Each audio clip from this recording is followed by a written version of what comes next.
Welcome one and welcome all. We are here on BerryFlow Upstream number 79. My name is James and I'm here with a very special guest, Mr. Michael Clewley, Director of Software Product Management at BlackBerry. Joining us, we also have Alex Bass of Cyberbytes Inc. and Blaze, Editor-in-Chief at crackberry.com. I want to give a big thanks to Michael for taking out some time for the podcast, and I'm sure the community at large is appreciating all the hard work you and your teams are putting in, both here, Reddit, and the software that we're all using. So big thanks as well. Hey, no worries, guys. We do it for you. Cool. What range of BlackBerry software do you cover for the company? Yeah, so my role specifically at BlackBerry is well, it's it's morphed and evolved over the last several months, as we probably all can imagine, wearing many hats. But primarily, what I do from a product perspective is I look at the large release that we have ahead of us. Let's take Priv as a great example. I look at what we want to build. I reach out to all the individual product owners and figure out what they have on their roadmaps, and we pull that together into the solid release. So I'm not individually responsible for Hub or BBM or the browser or the individual areas.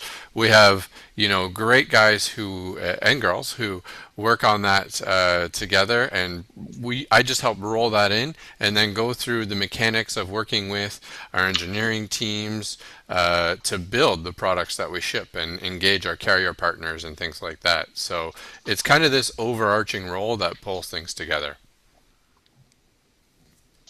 That's great. Thank you.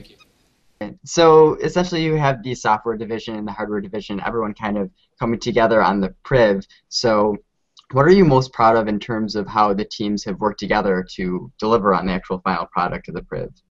You know, I think it's a fantastic product. It marries what people expect from the Android ecosystem and brings in all of that BlackBerry goodness that we've been talking about for years on BB10.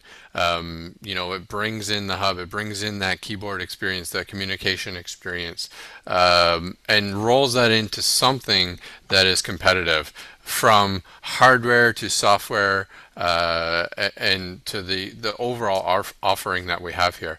You know, I think it's not one thing for me personally that makes this a great smartphone. It's everything. It's that whole experience that we've brought together, which includes the hub and keyboard and BBM and everything that we've packed into this phone, including security. So I think that going to be people who use this first and foremost as a touchscreen phone, right? It's that 16:9 form factor for touchscreen phones, and that keyboard is hidden away, but you know, there is those people who just want the reassurance of that physical keyboard, and that's when they're going to pop it out. And you know, I'm a 30 to 40% physical keyboard user, where I use virtual for a lot of those quickie things for sure. I do think that the Passport Silver Edition is by far the best physical keyboard that we have ever built. I know there may be some religious connotation and wars on the 3-row versus the 4-row keyboard for sure, but I do think it's probably one of the best physical keyboards that we've built. And there is that adjustment period when you go from a Passport to a Priv, and there's things because of the 3-row versus 4-row. Your typing experience has got to readjust back to 4-row, but also the size of Passport compared to the Priv being much wider on the Passport, you have to readjust down to you know, that bold style form factor of a physical keyboard.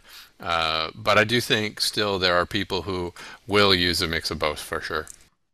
So to me, it seems like there's a lot of stuff built directly into Priv that, you know, it's sort of possibly related to Marshmallow and the updates and stuff that are rolled out. Lately, we've seen a lot of OEMs roll out the Marshmallow update itself.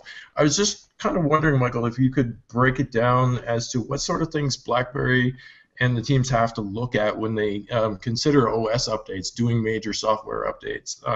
The pieces of the OS that you guys need to specifically look at to make sure that are all in line in order for you to move to a newer OS.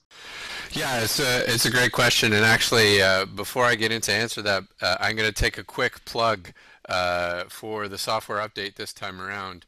It is up there, it is available. Do make sure you download it. Between the OS upgrade itself and the app updates in Google Play, there's plenty of fixes in both of those. And I think the users will really appreciate what they're getting in that upgrade. And you know, just one more thing to say on that. I know within the community there's we'll call it a lot of noise around software upgrades coming direct from BlackBerry and those updates that come via carriers. Just to point out that from the time we released the upgrade to shop BlackBerry devices to availability of the AT&T release was 2 weeks.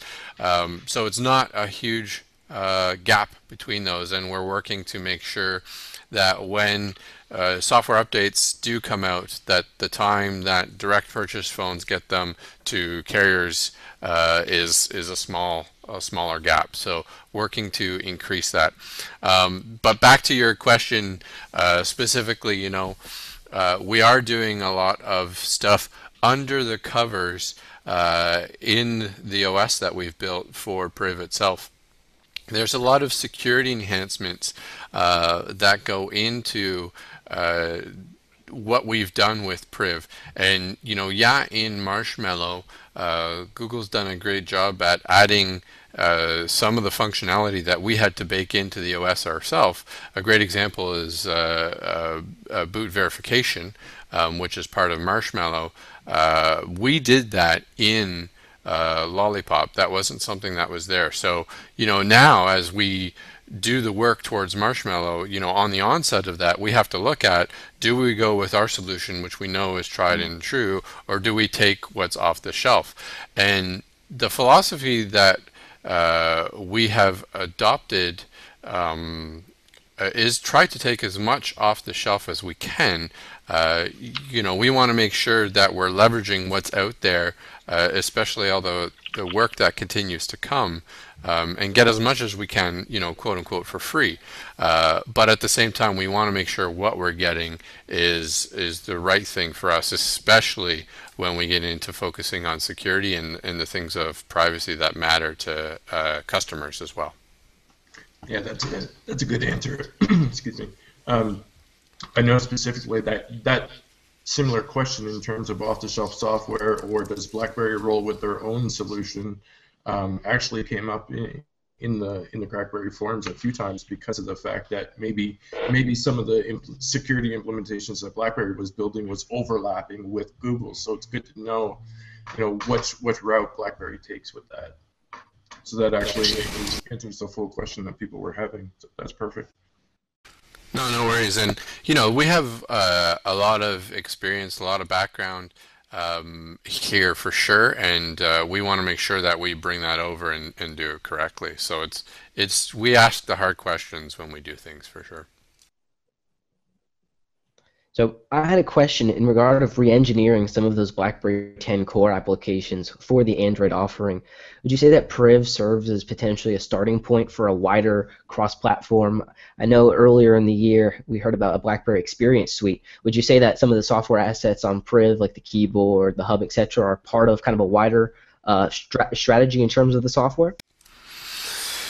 Yeah, I mean, I think, you know, our focus for Priv was getting the right experience on Android. You know, since the launch of Priv, we've gotten a lot of feedback on what Hub is like, what the home screen is like, especially from BlackBerry 10 users who want to see, you know, the Hub on the left, or they want to see some of those more common controls, say at the bottom of the screen as opposed to the top. Our design philosophy right from the start of when we kicked off this program was essentially to be closer to the stock Android experience. We need to make sure that for someone coming from an existing Android smartphone, that they could pick up the Priv and begin using it right away, that they didn't have a learning curve. We know that BlackBerry 10 has a learning curve, but we know once you get using it, you love it. But the challenge that we've seen with BlackBerry 10 time and time again is people had to learn and adjust to what that experience was. Whereas with Priv, we wanted to eliminate that curve altogether. Want to make sure that if a user's walking into an AT&T store, that they can go purchase that device, take it out of the box, power it on, and begin using it right away, because it's very similar to that experience that they've had before. So for us, making sure that the core experiences like Hub, Calendar, whatever is on the phone feels like any other Android application out there, and that is the basis for, you know, the ability to even begin to go cross-platform with those experiences. Obviously, you know, BlackBerry is about cross-platform solutions now, and we do that. So you know, I'm not here to comment on whether it will or won't over time, but it's definitely a direction that we're heading towards to be able to do that. Whether we do it or not is one thing, but we're definitely focused on making that experience right on Priv itself. No, yeah, I could definitely see that, and it's something where I've been able to see with my mom, at least. She was on BlackBerry 10, and you know, she was used to having the hub. That's where you go to get everything. And when we got her over to Android, it was like, all right, Mom, just do the same up to the right gesture that you're used to, and that's everything. You know, that's where you find everything. And it really helped her with the transition. And my aunt's thinking about switching over to the Priv as well, and she's on a Q10. And it was, you don't really realize how much of a learning curve it is for people to learn a new platform. And learning Android right out of the box is not an easy task for someone who's a little bit older or not as tech savvy. Definitely. Yeah, so there's definitely a lot of feature requests going on, and I'm sure there's a big backlog within your Q&A kind of during the Reddit Android Q&A. People had brought up things like pinch gestures in the hub, and you had mentioned that possibly some of these features were looking to come. So what information are you looking at to determine, I guess, what the right implementation is to meet you know, with release deadlines you have of various software? When you're like, okay, we have enough features, let's just push. With things like Hub and all of the apps now, the fact that they're on Google Play, we're able to update these on a fairly frequent cadence. So essentially what we've established is regular milestones of when we're going to be pushing updates out of the apps on Google Play itself. And what we've essentially done is follow sort of that tried and true agile release train notion, right? So you have your regular milestones, whether it's, you know, say for example sakes, it's 4 weeks, and please don't take it as we're doing it every 4 weeks, because that is not what I'm setting here as an expectation. This is example only. But say you have your 4-week development cycle, you get as much as you do into that 4-week period, and if you don't get something, then that's okay. It'll come in the next 4 weeks, and that's essentially the model we're flowing here. So you know, we will do it on a regular basis, and we'll tweak the time frame as we go along to see what works and what doesn't. Is it too short? Is it too long? But that's essentially what we're working towards with all the app updates on top here. It's great. I love that AT&T, at least stateside, was able to come around very quickly with those updates as well. And that's really nice to see when you're trying to focus on those security patches and keeping everything going. It's really great from the end user's perspective as well, because sometimes you can have that disconnect between, should I have gotten it at Shop BlackBerry, should I have gotten it at my carrier, because both are working together very well. Those updates are coming at a very consistent pace. So that's awesome to see. Yeah, I mean, you know, obviously we want to do OS updates, but and we clearly wanted to do an update after launch to make sure that we picked up feedback from launch and tried to see what issues were out there that we felt needed to be addressed from that perspective. But over time, we'd actually like to do less OS updates, but more app updates. And the reasoning behind that is because you get to a point where the OS itself is stable, obviously, unless you're going to major Google updates, right? And you can just focus on doing those application updates, and that's where you can add features into the hub or the calendar, etc. And you don't need to update the whole OS or go through carrier certification cycles or anything like that for a simple bug fix or feature adder to hub, which is the nice thing that we've done with allowing those to be updated via Play at the moment. So obviously our monthly security patch strategy is completely different from sort of what I just talked about there. We'll continue to do the security patches on a monthly basis, but those will be very focused on the security items that come from Google themselves, and not specific to the wider OS updates that we've done in the past with BlackBerry 10. Yeah, and that's something that I really enjoy, at least on Android, that I never kind of experienced on BlackBerry 10, and that was, I go to Google Play and I see an update for the hub and for the camera and for notes, and like you get excited, like, oh, what'd they add? And in the past for BlackBerry 10, you have to wait for a major release or a leak or whatever happens and extract it, and it's just much more natural, and it's an exciting thing to experience now. So, I guess moving on from that, like Alex said, the app updates actually do excite people and everything like that. But one thing that I wanted to essentially move into was, and I don't know how much you can actually speak to it, Michael, but BlackBerry's online marketing and stuff like that has gone out as of late. Again,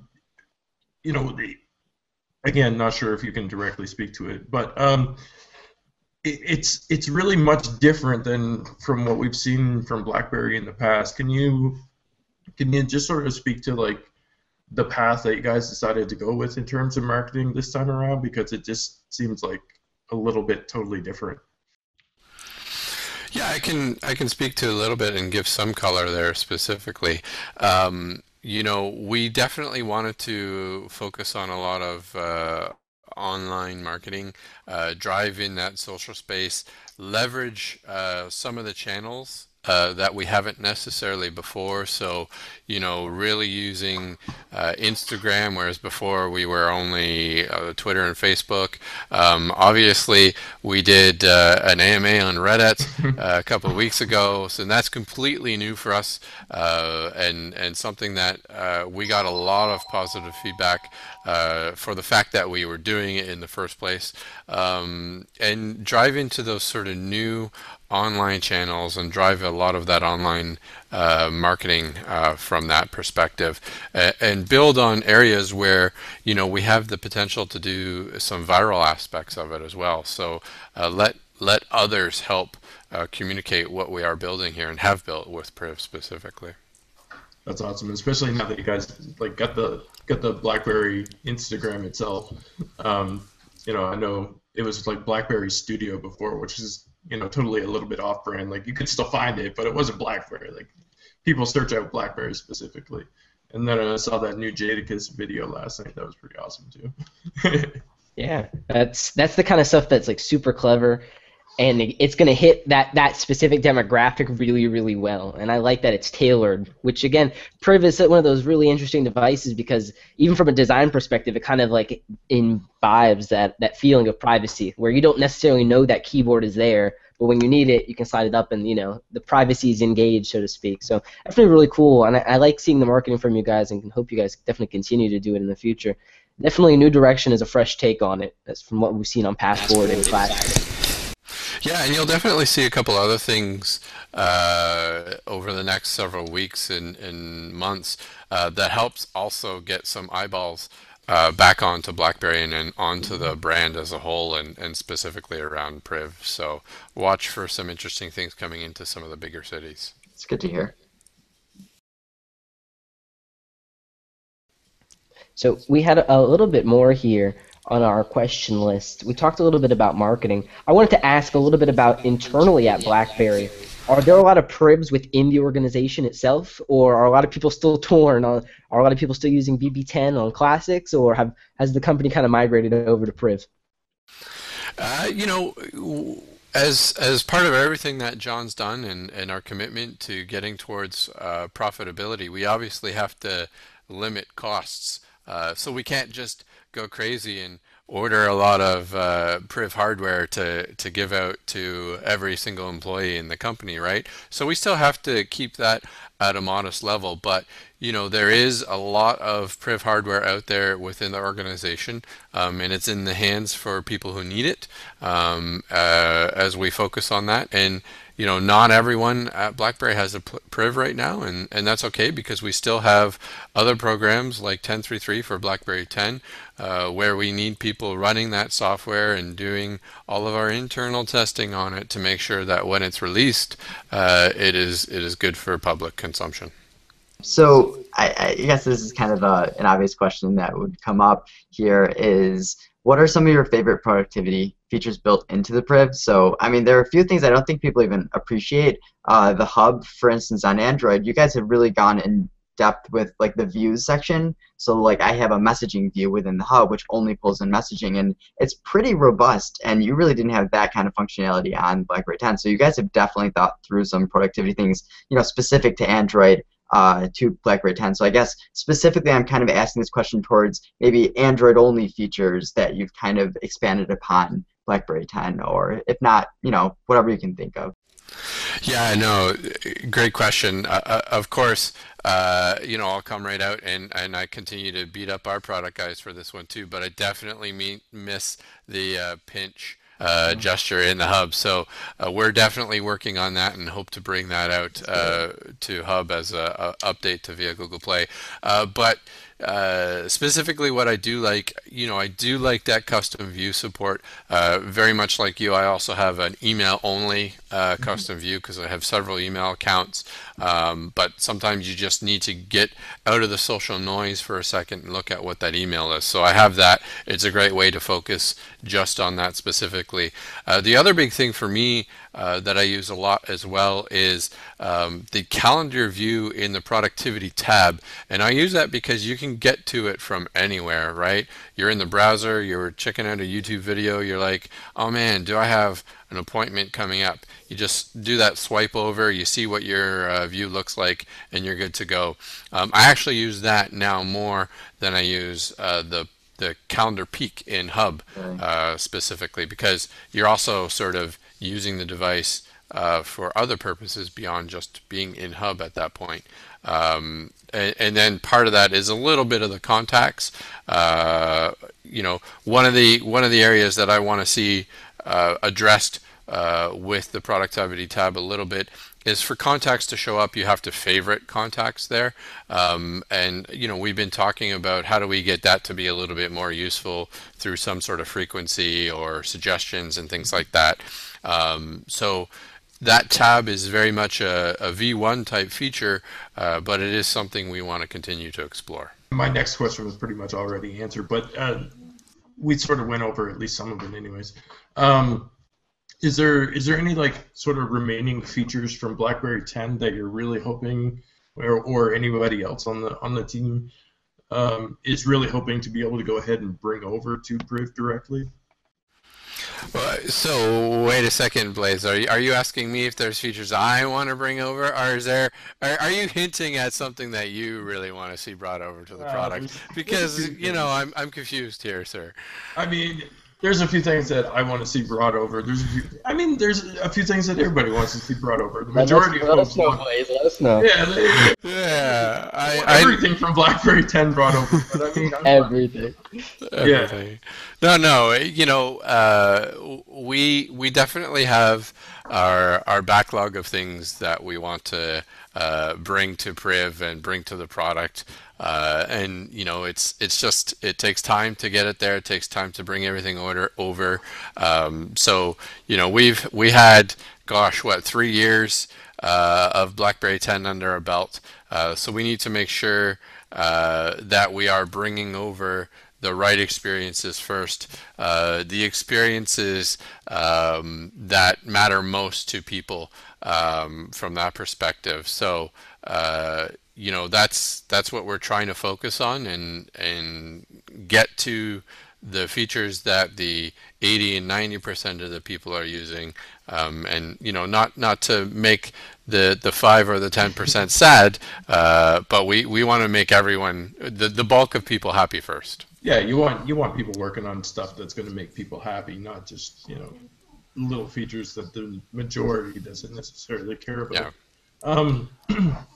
One thing that sort of came up yesterday when the AT&T update started rolling out was I noticed that there was multiple app updates that were being pushed out, but one of the biggest ones that sort of came up in conversation was BlackBerry services specifically, because a lot of people, when they see that, they see BlackBerry services and they sort of relate that to Google services, and I know that's not necessarily the case, but I was just wondering if you could explain what exactly BlackBerry Services is, because it is a rather large app on the Priv when you look into the background of it, the application size and everything like that.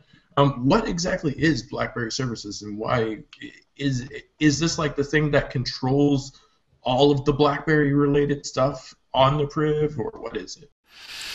No, that's actually a really great question. And if you do think of it sort of akin to what Google Services is, then you're in sort of that same ballpark, in that same bucket, right? Essentially what it is, it's a library of stuff that does common things.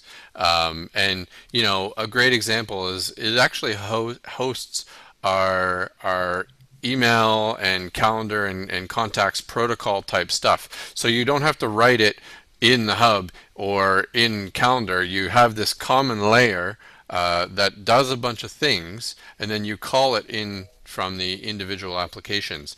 And that allows the individual applications to be a little bit smaller in size when you update them, because now you have this common layer of services. And that's just good architectural practices that we've baked into working with Priv and everything that we've done here, because we want to make sure that we take advantage of everything that this platform and ecosystem has to offer.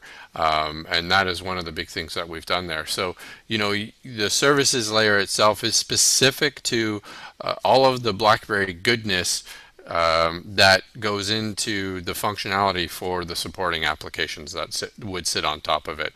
So if you, sort of getting more into the weeds, I guess, if you look at it as a typical architectural diagram, you have your OS layer at the bottom, you have your services layer, and then you have your applications that sit on top of it. And that's what we've built there with Priv and services and things like Hub and Calendar. Thanks. It's a great explanation, because again, it was coming up because some people downloaded the services app and they were able to go ahead and get WhatsApp in the hub before they actually got the hub update. So it was kind of like, how's this working, and why is this happening? So that's pretty awesome. Yeah, so again, services, it helps enable a lot of that stuff happen. And as part of the Google Play update strategy, what you will see is on days where we have these updates coming from the applications, you'll see services posted sort of first, because you need to make sure that gets out there and is cached within Play before users go and get the hub application or the calendar application, because there is a dependency there. Cool. Perfect. Yeah, that's a fantastic answer. I know myself, I was wondering what the real benefits were with having that services layer there. So it's very cool to have that protocol kind of connecting. I had a question. Obviously there's going to be a lot of consumer interest in this device. And a lot of people are asking questions as to where is the best way to actually submit feature requests or let people know about bugs. Is it the support forums? Where are you guys looking to kind of have the more organization in terms of communicating with the different various software teams? Yeah, no, great question. So, I've always been pretty clear from a social standpoint that, you know, my door is open for feedback. I take feedback on Twitter. I've always said people are feel free to email me. Sometimes it's a little hard to always respond. So I do appreciate when people are able to take that into context. And sometimes, it gets down to I actually just can't respond to some of the features. And part of that is I'm not at liberty to say, or no matter what the answer is, someone may not be happy with the answer, right? So those things need to be taken into consideration. So for me personally, I'm always happy to take feedback. But we do have our support forums, which is monitored by our support organization. It's also a great way for others to see what problems others are experiencing and what the solutions were for that same problem itself. So a lot of the time, if a problem and solution is found, that gets posted and marked and verified so that people can do a little bit of self-service as well. Many thanks to Michael for lending us some of your time to record and share your insights and viewpoints to the community. This has been Upstream number 79. Thank you once again, Michael. Thanks, guys. Take care. Thank you.